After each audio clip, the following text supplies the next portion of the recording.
Hi, how are you? Hope you're well. So, I am officially back. I have returned with the Housemaid Summary Part 2.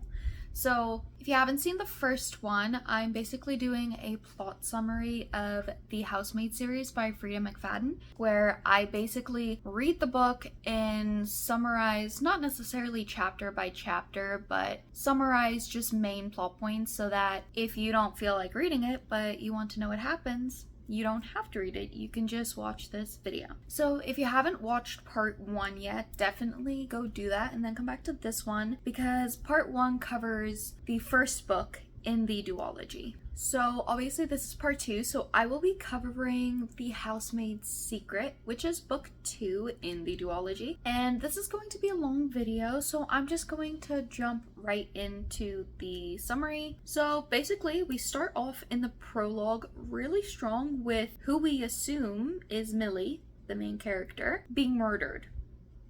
I know. We don't really see any action or who does it, but it's basically just the person narrating that they are going to die tonight and that they're not going down without a fight. So then chapter 1 starts 3 months prior. It's very similar to The Housemaid so far. And Millie kind of catches us up. So she's been in school to get a social work degree. She is at this moment working for a mom, but she ends up getting fired because the mom's kind of absent, so the baby starts calling Millie mama instead of her actual mom. So the mom got mad, really upset, saying that, oh, you're teaching my baby that you're its mother, not me, and then she fires her. Millie plays catch up with us for a little bit since it's been a few years since the first book. So for a while she worked with Enzo to get women out of their relationships with their abusive husbands, much like she did with and for Nina in the first book, but she has gotten out of that for a while now. She also informed us that her and Enzo did date for a hot minute,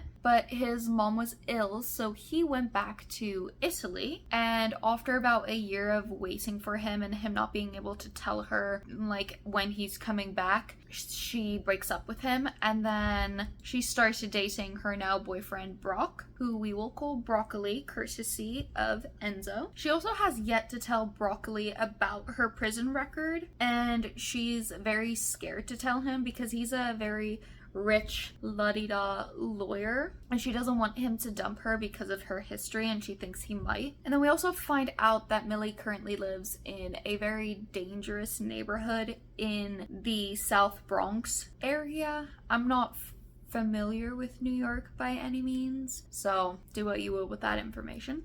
And basically from the first chapter, Millie implies that she's being stalked. We hear the phrase hair rises on the backs of her necks a lot, but she doesn't find out who the stalker is until about halfway through the book, so I'll tell you about that when we get to that part. But she also realizes that she is being stalked because she constantly sees a black Mazda with a broken right headlight that is where she is a lot of the time. So eventually, maybe a week or two passes and she does get another job for Douglas Garrick and his wife Wendy Garrick. So Douglas is a filthy rich CEO of like a Bitcoin kind of company, it seems like, and he did the interview with her, which she was very surprised about because she said basically every other interview she has done with the wife of the household, not with the husband, but he seems very nice and the pay is very decent, so she decides to take the position to do her usual job of cleaning, like cooking and all that jazz. She does ask him about his wife, and he informs her that she has a chronic illness and she stays in the guest room and that Millie shouldn't bother her when the guest room door is closed. Side note, my fringe is having a bad day, so I'm sorry if I look crazy in terms of my hair. So a few weeks go by and it's basically just vibes. She's just cleaning this magnificent penthouse and cooking dinner. and never sees Wendy. And obviously this is bothering her that she's never seen this woman that she works for, and she's trying to figure out why she doesn't come out the guest room like at all ever. And then while this is also happening, her boyfriend Broccoli is constantly inviting her to live with him, and she's just trying her hardest to avoid that because she said no to him multiple times and he doesn't understand the word no apparently. So one day while Millie's cleaning, she sees blood on the carpet leading from the guest room to the bathroom. So obviously Millie is panicking and she knocks on the guest door, and Wendy doesn't answer, so she tells her, if you don't come out and show me you're okay, I'm going to call the police. So Wendy comes out and is absolutely horrified because her face looks awful. And basically this is how she finds out that Douglas has been using Wendy as his own personal punching bag. But yeah, she's withered away, super skinny, bruised, swollen. We do find out a couple of chapters later that Wendy actually found Millie through another woman that Millie helped get away from her husband. Well, Millie and Enzo. And she had Doug hire Millie out of sheer desperation in order to try and get away from him. The only reason Douglas really agreed to hiring Millie was because he beat her up so badly one day that her wrist was broken, so she couldn't clean or cook. So he agreed to have help hired. So Wendy comes up with a plan, actually, and tells Millie what the plan is after Millie promises her that she'd help her escape. So she basically called up a friend from uni and told her her situation, and that friend supposedly lives off the grid, can't be found. So Wendy's like, you know what, my husband is going on a business trip, so that day I'm gonna pack my bags, you can rent a car, buy cash, and drop me off at this motel, and then the next morning she's gonna pick me up and I'm gonna go live with her. And for a little bit of the drive to the motel that night, the black Mazda with the broken right headlight is following her, but then she loses him, luckily. And she drops Wendy off at the motel and then goes back, and then she gets to the car dealership rental place at just before midnight, returns the car, and then realizes that she's completely alone, has to go home in New York at midnight where it's dark and no one's there, and she's a little scared, and that's when she sees the car again. The black Mazda with broken right headlight. This is when we find out that Enzo has actually returned to the US, and he's the one that has been following her and acting as kind of an invisible bodyguard. Millie gets really mad at Enzo and tells him that she doesn't need his protection and she's fine, but he tells her that he's necessary because earlier, I didn't cover this, but earlier in the book, Millie's downstairs neighbor tried to R-word her at her front door. So she pushed him down the stairs and then out of anger began kicking him. But then because a neighbor just saw her kicking him, the police was like, well, is this what you were wearing? And we think you're the attacker, and like all this bull, essentially. So what Enzo did was he planted a metric fuck ton of drugs in his house. So he's gonna be arrested so that he can't hurt Millie or probably any other woman. Naturally, Emily just tells him to stop following her, which, like, you have a free bodyguard and you're a woman alone in South Bronx, New York. That sounds kind of like the stupidest thing you could do, but whatever. But she also does regret it a little bit as she's standing in front of her apartment and realizes that if Doug is really as powerful as he seems to be, he could make her life a living hell. Because again, she literally dropped his wife off to get away from him that same day. So the next day she's having dinner with Broccoli and she's about to tell him about having a record, but then her phone rings in the middle of dinner and it turns out being Wendy. So Wendy tells Millie that Douglas found her, he brought her back, she's at the apartment, can she please come? Millie completely drops everything and goes to the penthouse to make sure that Wendy's okay. When she gets there, Wendy is like completely beat up and bleeding on the couch, and she helps her like clean up. Wendy feels so incredibly helpless and is kind of thinking very negatively, shall we say. And Millie is just telling her, no, it's fine. We'll figure out a different way. I will get you out of this situation. Don't worry about it. So a few days pass and Millie is still working for the Garricks. It seems like Douglas has no idea that Millie helped her. And Wendy showed Millie where Douglas keeps his pew-pew earlier in the book, like a day before this scene. Douglas did call her up at like midnight a few days before this so that he can tell her that this week will be her last week working for the Garricks.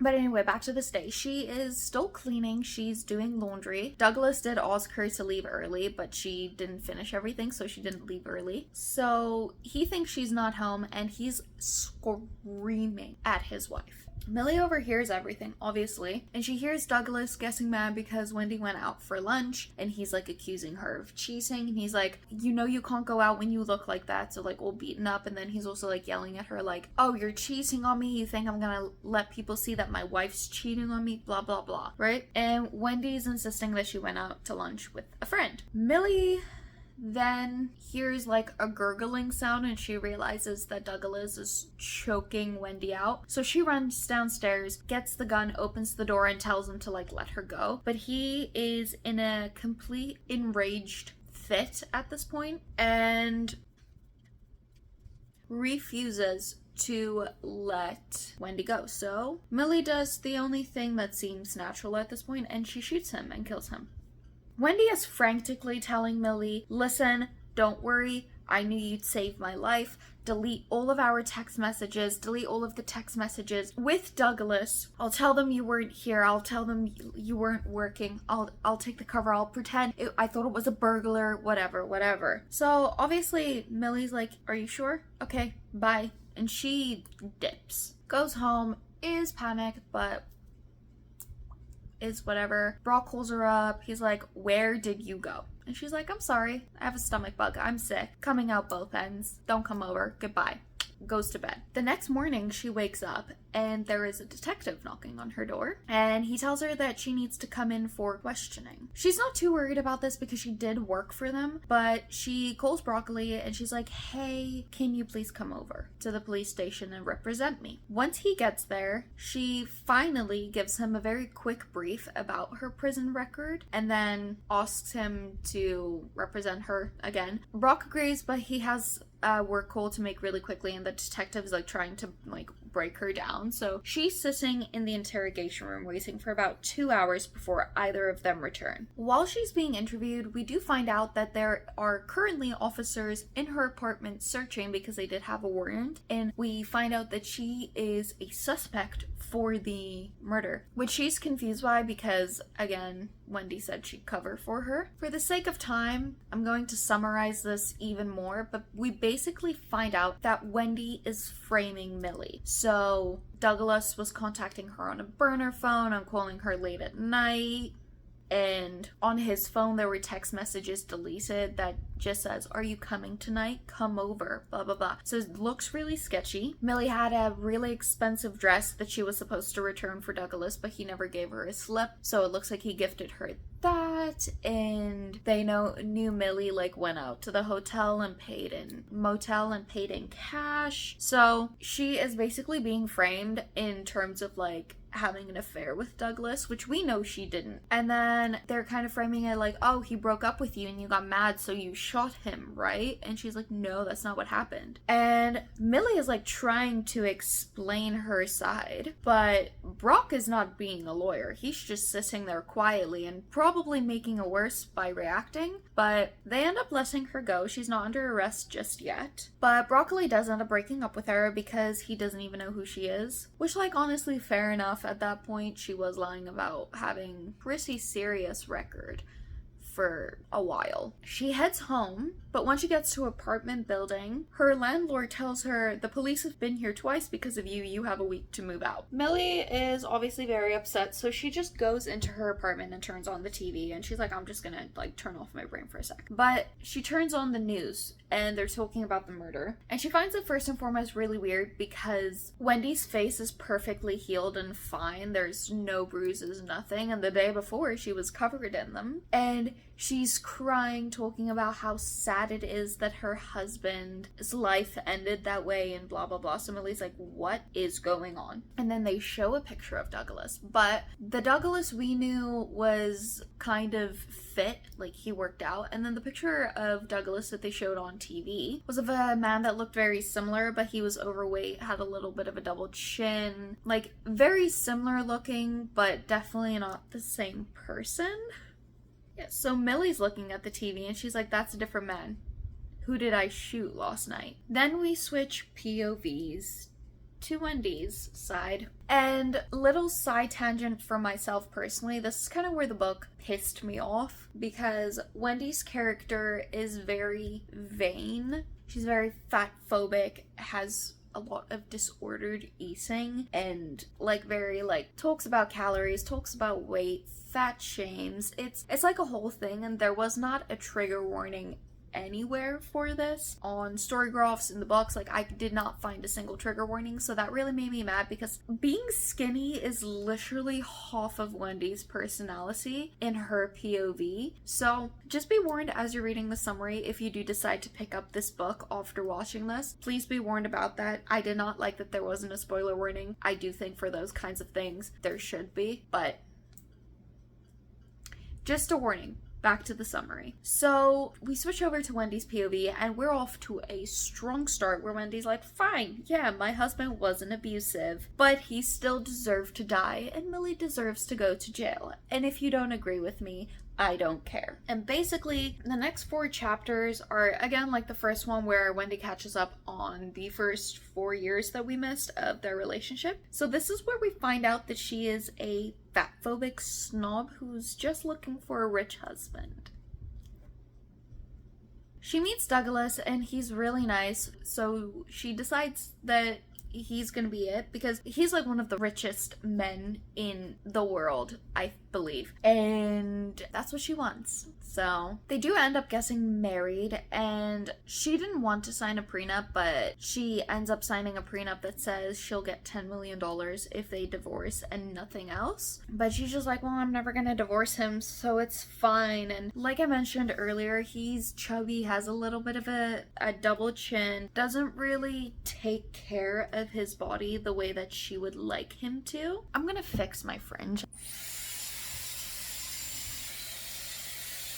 So, like I said, Wendy marries him and just decides that she can fix Douglas. But over the years, she starts to detest this man because he's chubby and nerdy and doesn't like working out. Oh, and that he wants 4 kids too. That's like a big issue of hers, because she doesn't want kids and he wants 4, so she's mad at him because she lied about wanting children. And the other thing that bothers her is Douglas is one of those type of people where he doesn't like being rich, even though he's like the richest man. He just wants to live in a house and have his 4 kids and eat fast food. Like, that's the life he wants. But basically, she finds out from Millie on a lunch date with her friend, and she hears about Millie's reputation of saving women from abusive husbands, and she'll do whatever it takes to make sure that the woman is okay. Wendy starts to think about all the terrible flaws of her husband, like the fact that he likes KFC, or eating out of a jar, and not learning which fork to use at a fancy restaurant. Oh, her struggle. So she's intrigued by this Millie character so she can get rid of the problem.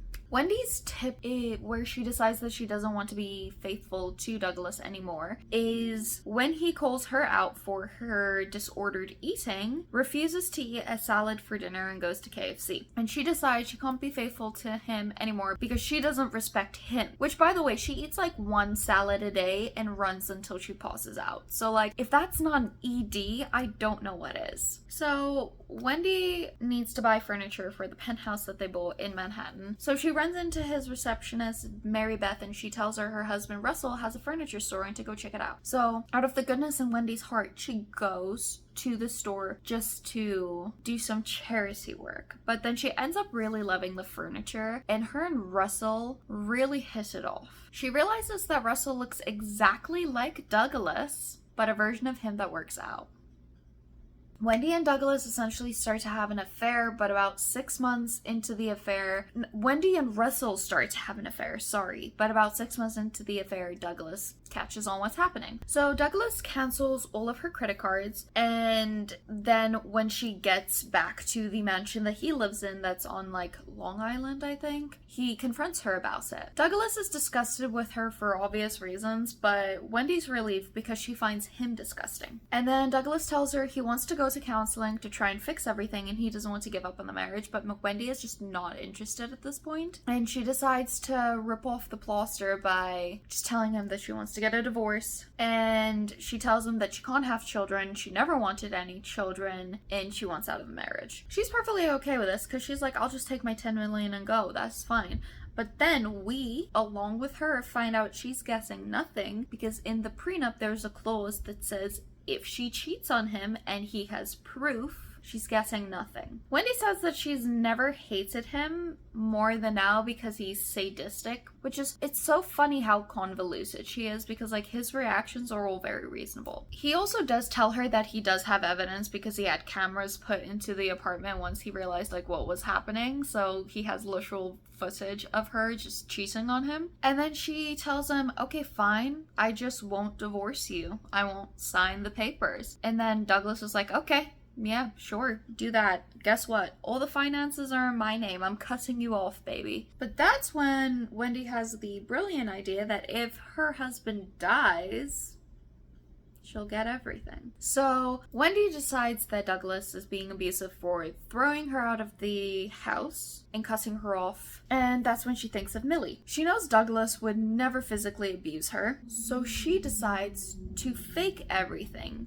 to get Millie to kill Douglas. So Wendy watches a bunch of YouTube tutorials, essentially learns how to perfect bruises with makeup, and like comes up with a plan. She gets Russell to pretend he's Douglas. They hire Millie, and then they set up this whole thing, get Millie to think she's being abused, and then basically Millie shot Russell with a blank, and then an hour after she left, the real Douglas came and they shot him. Or Wendy shoots him. She wanted Russell to do it, but he was too scared, so Wendy ends up shooting Douglas, and he's dead. We then switch back to Millie's POV, and she's doing a little bit of research. She's finding out what's happening. So she Googles Douglas again, and she realizes that it is definitely two different people. The Douglas that died is not the Douglas that she shot. She's realizing she's being pinned for a murder that she, like, definitely didn't do. And she realizes that the only person that can help her is Enzo. So she calls him up, and he's like, I'll be there in 5 minutes, and then 4 minutes later he's knocking on her door. We love Enzo. She tells him about what happens, and he like immediately begins to problem solve. Enzo has a guy who finds a secondary address for Russell. Broccoli then calls Millie because he feels bad about the fact that he didn't represent her the way he was supposed to the day before, or the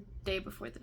I kind of lost track of time, but point is, Broccoli feels bad that he didn't represent her as a lawyer and he acted unprofessional, so he's giving her a heads up that they found gunpowder on her clothes and they either already have a warrant out for her arrest or are prepping it and will have it soon. Millie is obviously very upset about this. And she's at his apartment now, by the way. Like, a whole day has passed, so they went over to his place. But basically, she's very upset, but she just tells Enzo, I'm just gonna go. There's really no way out of this. I love you. Goodbye. And he's like, do you want me to come with? And she said, no, I don't want you to watch me get arrested. So he's like, okay, I love you. I'll make sure, I'll do something. You won't get arrested for this. I promise you. And then she goes to leave to her apartment, but she actually steals Enzo's car to go do something.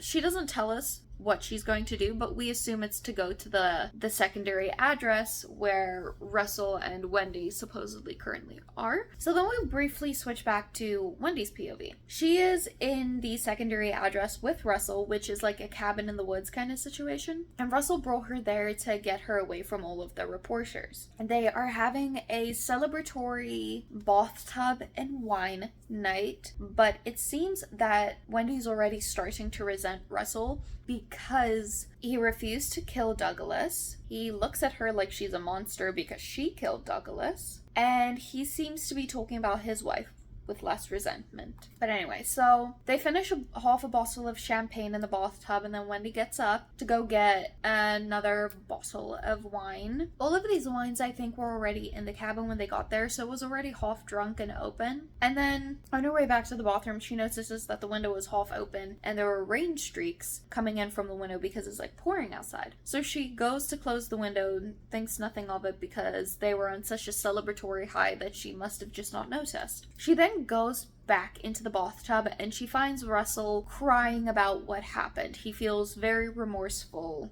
and guilty over having aided in a murder. Basically, she just gets him drunk and like has a good time with him and gets him to stop crying. Then her phone rings, so she gets out of the bathtub again, pisher-patchers to the kitchen where her phone is, picks it up. She assumes it's to let her know that Douglas's assets have been transferred to her. So she's like, have they been transferred? And on the phone is Joe, who's both Douglas's lawyer and like best friend. He was mentioned earlier, but he has like a very tiny role in this book. But then Bestie Joe lets Wendy know that the assets aren't being transferred to her, and Wendy's like, what? And Joe is like, well, Douglas had his will changed about a month ago. All of his money is going to charity. You're not guessing anything. He then also tells her, you need to vacate the mansion and the penthouse. They're being put up for sale. Wendy's obviously livid at this, so she's just like, I'm gonna sue you, I will get that money, blah blah blah. And she's very angry, but then she gets a call from the detective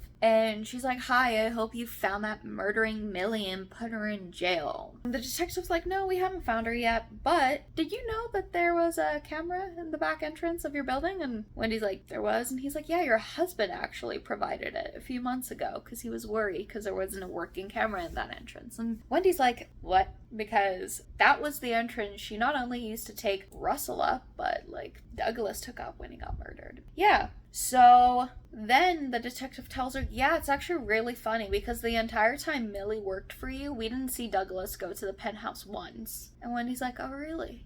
That is interesting. And then they're like, and you know what's the funniest part? Millie left before Douglas even arrived at the penthouse the night of his murder. So they weren't at the building at the same time because the doorman saw her leave. Wendy does the only thing she could think of, and she hangs up the phone. So she's like, okay, whatever, I'm gonna go talk to Russell and see how we can spin this. We're not getting arrested. But then when she enters the bathroom, the entire bathtub is filled with blood and Russell's sitting there with a wound in his neck. So Wendy realizes that Millie somehow snuck into the cabin and killed Russell and that she's next. I kind of zoned out a little bit, so I don't remember why there weren't any lights in the cabin. I think there might have been, because of the rainstorm, a lightning flash or something that took out the power. But right now it is pitch black. Wendy can see nothing in the cabin. Wendy remembers that there was a block of knives in the kitchen, so she scurries over to try and grab one. So she realizes that Millie has taken any kind of weaponry away. It's dark, she can't see anything. And then she hears little footsteps behind her, so she turns around and she can't see her, but she's like begging for her life. Then there's a flash of lightning and Wendy's like, that's not Millie. We find out it's actually Mary Beth, Russell's wife. Mary Beth is like, sit down at the kitchen table. She hands her a paper and a pen and she's like, write down your confession. Write down what you did. And then Wendy in her heart's like, well, obviously I'm gonna do it, but they're not gonna believe this. I'm being held at knife point. And then Mary Beth tells Wendy to add that she couldn't live with the guilt, so she killed Russell and then offed herself. And Wendy's obviously trying to save her own life, and she's like, listen, no, they're not gonna believe that I myself by stabbing myself. No one does it that way. That's insane. Maribeth's like, yeah, you're right, that they won't believe that. And Wendy's like, phew. And then Maribeth's like, that's why you're gonna die another way. So Wendy's freaking out and she's just like, I'm not gonna drink any pills or anything. And then Maribeth's like, you already did. And that's when we, along with Wendy, find out that Maribeth put Douglas's heart medication in the wine that they drank. It's called digoxin. And if you drink too much, it's fatal and painful death.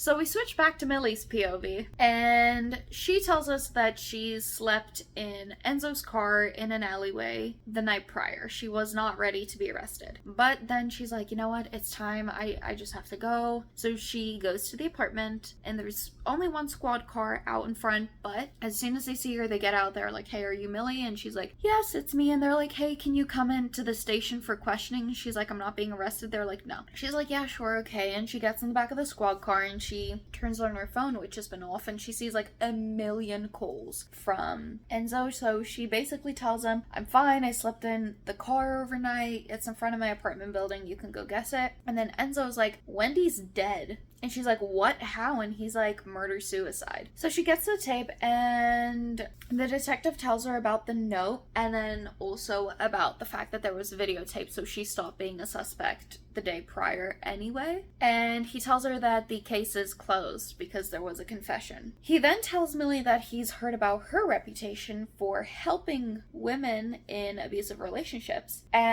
or just abuse victims in general, I suppose. And then he gives her his business card with his personal number written on it, and he says, I know you have your sources, but I want to be a source for you as well. We see a lot of things here, and sometimes it's too late, and this time, like, I will believe you, so if you do need my help, here's my number, call me directly. And it was basically like a very sweet ending of him just being like, yeah, like, the police are on your side if you're trying to help a poor woman get out of a situation. The detective also then tells her that Enzo has been in the waiting room, and he said he's not leaving until she comes out. So apparently the day before, after she left to go get arrested, he went to the police station like screaming and hollering that it wasn't her, and just refused to leave until he saw her. So she goes out and she sees him. And yeah, that's the end of the book. We then go to the epilogue. So we find out that Millie and Enzo are back together, obviously, because from the beginning they were just meant to be, from the beginning of this book at least, they were just meant to be together. And they're moving in together. I believe they're moving into Millie's apartment, possibly. And while Enzo is out to go collect 2 more boxes from his old apartment, Brock shows up at Millie's apartment because she found a box of his stuff. So she called him up and she's like, hey, do you want your things? When she gives him his box, Broccoli is like, oh, is my bottle of digoxin still in here? Like, do you still have that? Because he has a heart condition. And Millie's like, oh no, I must have thrown it out on accident. I'm so sorry. And he's like, yeah, no problem, that's fine. So then Millie tells us that she googled about digoxin when Broccoli first left it at her apartment, and she realized that it could be fatal. But it's also a very common heart condition pill, common enough to the point where Douglas had it. So basically, we find out that the thing that Wendy overdosed on was not Douglas's stash, it was actually Broccoli's. And how this happened is Millie actually drove out to Manhattan before sleeping in the car, and she went to talk to Marybeth. So she told her everything that was happening, and Marybeth was obviously very upset at everything her husband's done. And then Marybeth remembered that she's guessing a hefty life insurance bill, or check, a hefty life insurance check, if Russell passes away. So she went out to the cabin with Millie's pills, and that was the end of the book. Overall, it was a really fun read, at least in my opinion. I don't know, this book is definitely one of those books where once you get to like 75% and over, it really makes it worth the read. The first 75% to me was a bit boring because, again, it was mostly just kind of like, okay, what's happening? Why is this happening? And then you had that part with Wendy being an asshole. But I hope that you enjoyed this video, and I hope that you found the summary concise but informative. Let me know if you've read this book and if you enjoyed it, and if you think I did a good job at summarizing all the key points. If you like me or my videos, I would really appreciate a like, comment, and subscribe if you feel like it. I hope you have a wonderful day. Thank you so much. Bye.